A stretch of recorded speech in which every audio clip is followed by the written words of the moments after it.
Ladies and gentlemen, we got him. This is what it looks like when you finally get the extension onto that far bolt. And it's a very tight fit for the swivels.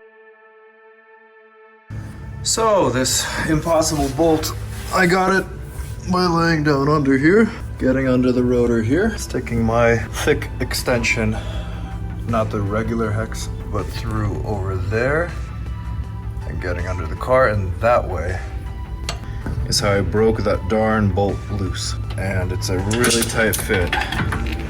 And the thick extensions, the large sockets, continue being large up until just the end. Standard hex sockets, a standard swivel because a large hex swivel doesn't fit. To give you an idea of the clearances, a regular swivel will fit.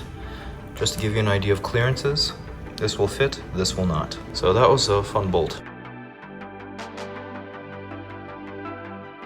Goes through the bottom here and then just towards the back of the vehicle, and it pops right out. And you want to leave the last bolt in loosely, and then you finally, when all of them are loose, you get 3 of them out, you leave the last one in, then you take the last one out while holding it. Just playing with the extensions and different angles under the car.